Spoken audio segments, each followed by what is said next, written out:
Praise the Lord. கர்த்தர் நல்லவர், அவர் கிருபை என்றும் உள்ளது. கிறிஸ்துவுக்குள் பிரியமானவர்களே, இந்த நாளிலும் இரட்சகர் இயேசு ஊழியத்தின் சார்பிலே உங்களை சந்திப்பதில் பெரிதும் மகிழ்ச்சி அடைகிறேன். தேவன் இந்த நாளிலே நம்மோடு கூட பேச சித்தமாக இருக்கிறதான வசனங்கள் 2 பேதுரு 3ஆம் அதிகாரம் 8ஆம் வசனம் மற்றும் 9ஆம் வசனம். பிரியமானவர்களே, இந்த வசனத்தில் ஆண்டவருடைய 2ஆம் வருகை குறித்து நாம் பார்க்கிறோம். 2ஆம் வருகை குறித்து அநேகர் பலவிதமாய் சொல்லிக் கொண்டிருக்கிறார்கள். அதிலும் அநேகர் ஆண்டவராக இயேசு கிறிஸ்து இதோ வருகிறார் அதோ வருகிறார் என்று கிறிஸ்தவர்கள் சொல்லிக் கொண்டிருக்கிறார்களே.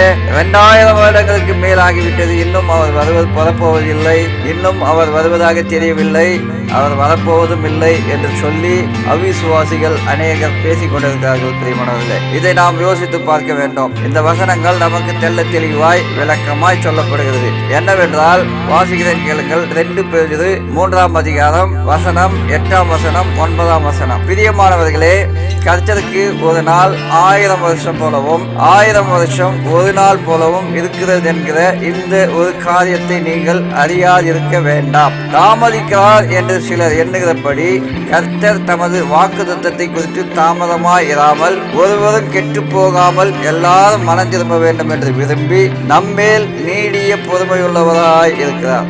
பிரியமானவர்களே, ஆண்டவராகிய இயேசு கிறிஸ்துவுக்கு 1000 வருஷம் ஒரு நாளை போலவும் ஒரு நாள் 1000 வருஷத்தை போலவும் இருக்கிறது என்று சொல்லி இந்த வசனம் சொல்லுகிறது.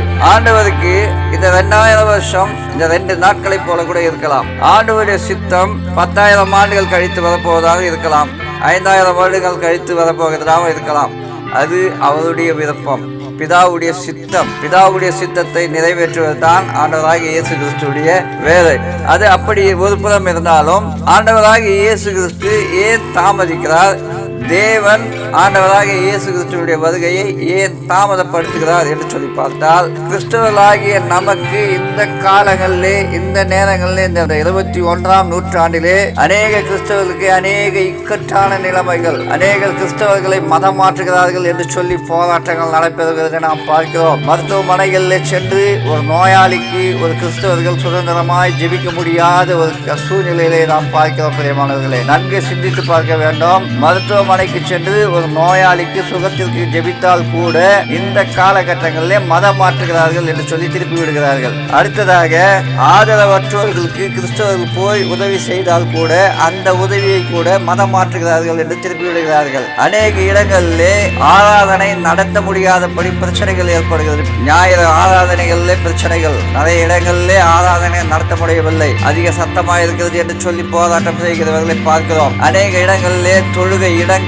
ஆண்டவருடைய கூடாரங்கள் இடிக்கப்படுகிறதை பார்க்கிறோம். அநேக இடங்களிலே ஆலயங்கள் இடிக்கப்படுகிறதை பார்க்கிறோம். இப்படியாக கிறிஸ்தவர்கள் மதம் மாற்றுகிறார்கள் என்று சொல்லி அநேக இடங்களிலே போராட்டங்கள் நடைபெறுகிறதை நாம் பார்க்கிறோம். பிரியமானவர்களே, இப்படிப்பட்டவர்களுக்காகத்தான் இன்னும் ஆண்டவராகிய கிறிஸ்துவை அறியாத ஜனங்கள் அறிந்து கொள்ள வேண்டும் என்பதற்காகத்தான் ஆண்டவர் தாமதம் செய்கிறார் என்று சொல்லி இந்த வசனத்தில் தெளிவாய் பார்க்கிறோம். 9ஆம் வசனத்தில் நாம் பார்ப்போமானால், தாமதிக்கிறார் என்று சிலர் எண்ணுகிறபடி கர்த்தர் தமது வாக்குத்தத்தத்தை குறித்து தாமதமாயிராமல், அவருடைய வாக்குத்தத்தம் என்று சொன்னால் இதோ நான் சீக்கிரமாய் வருகிறேன் என்று சொல்வதுதான் அவருடைய வாக்குத்தத்தம். அந்த வாக்குத்தத்தத்தை குறித்து அவர் தாமதமாயிராமல், அவர் எதற்காக தாமதமாயிருக்கிறார் என்று சொன்னால், ஒருவரும் கெட்டு போகாமல் எல்லாரும் மனம் திரும்ப வேண்டும் என்று விரும்பி நம்மேல் நீடிய பொறுமை உள்ளவராக இருக்கிறார். பிரியமானவர்களே, அவருக்கு என்ன வேண்டும் என்று சொன்னால், ஒருவரும் கெட்டு போகக்கூடாது. ஆண்டவருக்கு விரோதமாய் எழும்புகிற மற்ற மத ஜனங்கள் கூட மனம் திரும்ப வேண்டும். அதுதான் ஆண்டவருடைய பிரியம், ஆண்டவருடைய விருப்பம். அதற்காகத்தான் அவருடைய வருகை தாமதமாய் கொண்டிருக்கிறது.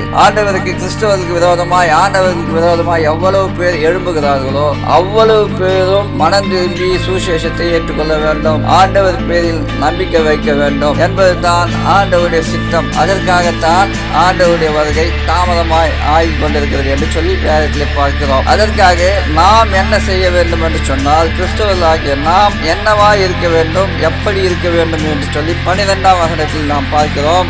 தேவனுடைய நாள் சீக்கிரமாய் வரும்படிக்கு மிகுந்த ஆவலோடே காத்திருங்கள் என்று சொல்லி 12ஆம் வசனத்தில் பார்க்கிறோம். அப்படி என்றால் தேவனுடைய நாள் சீக்கிரமாய் வரும்படிக்கு நாம் மிகுந்த ஆவலோடு காத்திருக்க வேண்டும் என்று சொன்னால் அனைவரும் ஆண்டவருடைய ராஜ்யத்திற்கு மனம் திரும்பி தயாராக இருக்க வேண்டும் என்பது நம்முடைய வாஞ்சைகளாய் இருக்க வேண்டும். நாம் அநேகருக்காய் ஜெபிக்க வேண்டும். மனம் திரும்பாத மக்களுக்காய் நாம் ஜெபிக்க வேண்டும். அனைவரும் மனம் திரும்ப வேண்டும். ஆண்டவருடைய வருகை சமீபமாய் இருக்க வேண்டும். சீக்கிரமாய் வரும்படிக்கு ஆண்டவரை நாம் அழைக்க வேண்டும். ஆண்டவரே இயேசப்பா, நீங்க சீக்கிரம் வாங்க, உங்களுடைய வருகை சீக்கிரமாய் இருக்கட்டும். எல்லா மக்களும் மனம் திரும்ப வேண்டும். எல்லா மக்களும் ரட்சிக்கப்பட வேண்டும். உங்களுடைய வருகை சீக்கிரமாய் இருக்க வேண்டும் என்று சொல்லி நாம் கிறிஸ்தவர்களாகிய நாம் ஒவ்வொருவரும் ஜெபிக்க வேண்டும். பிரியமானவர்களே, அவருடைய வருகைக்காய் நாம் காத்திருக்க வேண்டும். ஆவலாய் காத்திருக்க வேண்டும். அதுதான் சொல்கிறது இந்த வசனம். சீக்கிரமாய் வரும்படிக்கு மிகுந்த ஆவலோடு காத்திருங்கள் என்று சொல்கிறது. நாம் காத்திருக்க வேண்டும். மனம் திரும்பாத மக்களுக்காய் மனம் திரும்புதலுக்காய் ஜெபித்து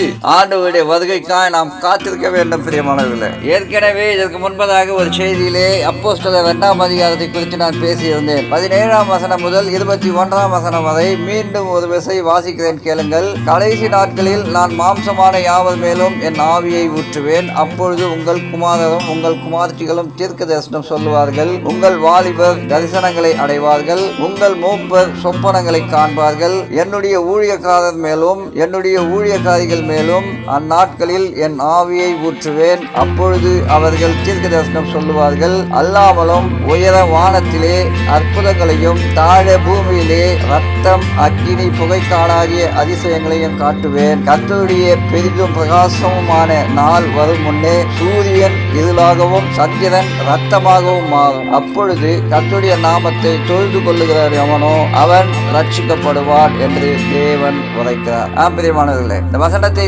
தெல்ல தெளிவாய் கொடுக்கிறது. கடைசி நாட்களில் ஒவ்வொருவர் மேலும் அவருடைய ஆவியை ஊற்றுவதாக ஆண்டவராக இயேசு கிறிஸ்து சொல்லுகிறார். கர்த்தருடைய பெரிதும் பிரகாசமுள்ள நாள் வரும் முன்னே சூரியன் இருளாக மாறும், சந்திரன் ரத்தமாக மாறும் என்று சொல்லி பார்க்கிறோம். கர்த்தருடைய நாமத்தை தொழுது கொள்ளுகிறவன் எவனோ அவன் தான் ரட்சிக்கப்படுவான் என்று சொல்லி பார்க்கிறான். ஆண்டவருடைய நாமத்தை தொழுது கொள்ள வேண்டும். ஒவ்வொருவரும் ரட்சிக்கப்பட வேண்டும். ரட்சிக்கப்பட்டு ஆண்டவருடைய நாமத்தை தொழுது கொள்ள வேண்டும். ஆண்டவராக இயேசு கிறிஸ்து வரப்போகிறார் என்பதை விசுவாசிக்க வேண்டும். அப்பேற்பட்டவர்கள் தான் ரட்சிக்கப்படுவார்கள் என்று சொல்லி தேவன் உரைக்கிறதை நாம் பார்க்கிறோம். பிரியமானவர்களே, இந்த காரியங்கள் எல்லாம் நடக்க வேண்டும். ஒவ்வொருவரும் ரட்சிக்கப்பட வேண்டும். ஒவ்வொருவர் மேலும் ஆவி ஊற்றப்பட வேண்டும். ஒவ்வொருவரும் பசுத்தாவில் நிரப்பப்பட வேண்டும். அந்நிய பாஷை வரங்களை பெற்று ஜெபிக்க வேண்டும். இந்த காரியங்கள் எல்லாம் நடக்க வேண்டும். யாரும் கிறிஸ்துவுக்கு மாறாக கிறிஸ்துவுக்கு விரோதமாக செயல்படக்கூடாது. அப்படி செயல்படுகிறவர்கள் மனம் திருந்த வேண்டும். மனம் திருந்தி ஆண்டவராக இயேசு கிறிஸ்துவை ஏற்றுக்கொள்ள வேண்டும் என்று சொல்லி எல்லாம் இந்த வசனத்தில் பார்க்கிறோம். இதைத்தான் 2 பேர் 3ஆம் அதிகாரத்திலே நாம் பார்க்கிறோம். தேவனுடைய நாள் சீக்கிரமாய் வரும்படிக்கு நாம் ஆவலுடன் காத்திருக்க வேண்டும். அனைவரும் தீர்க்க தரிசனம் சொல்ல வேண்டும். அனைவரும் ஆவியிலே நிரம்ப வேண்டும். அனைவரும் ஆண்டவருக்கு சாட்சியாய் எழும்ப வேண்டும் என்று சொல்லி நாம் ஜெபித்து ஆண்டவருடைய வருகைக்காக காத்திருக்க வேண்டும். பிரியமானவர்களே, கர்த்தர் தாமே இந்த வசனங்களை ஆசீர்வதிப்பாராக. ஜெபிப்போம். கஷ்டமுள்ள நல்ல பிதாவே, இந்த நல்ல வேலைக்காய் உமக்கு நன்றி ராஜா. கொடுத்த இந்த நல்ல வசனங்களுக்காய் நன்றி. உம்முடைய 2ஆம் வருகை குறித்து இந்த நாளில் எங்களுக்கு தெளிவாய் பேசியிருக்கிறீரே, நன்றி ராஜா. உமக்கு ஒரு நாள் 1000 வருஷத்தை போலவும் 1000 வருஷம் ஒரு நாளை போலவும் இருக்குது என்று சொல்லி வேதத்தில் நாங்கள் பார்க்கிறோம். நீர் தாமதிக்கிறது எதற்காக என்று சொன்னால் உமக்கு விரோதமாய் எழும்புகிற மக்கள் மனம் திரும்ப வேண்டும் என்று சொல்லி தாமதப்படுத்துகிறீர் என்று சொல்லி நாங்கள் இந்த வசனங்களை பார்க்கிறோம் ராஜா. ஒருவரும் கெட்டு போகாமல் அனைவரும் மனம் திரும்பி நித்திய ஜீவனை பெற்றுக் கொள்ளும்படியாக உம்முடைய ரட்சிப்பு உலகம் முழுவதும் ரட்சிக்கட்டும் ராஜா.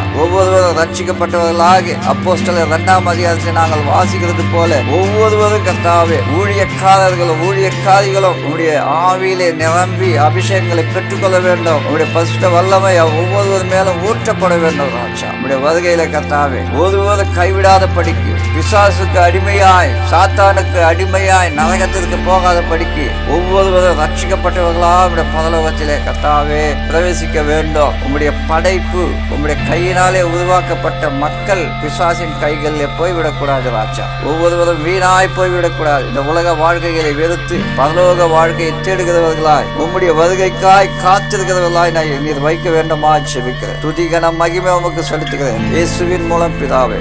ஆமென், ஆமென்.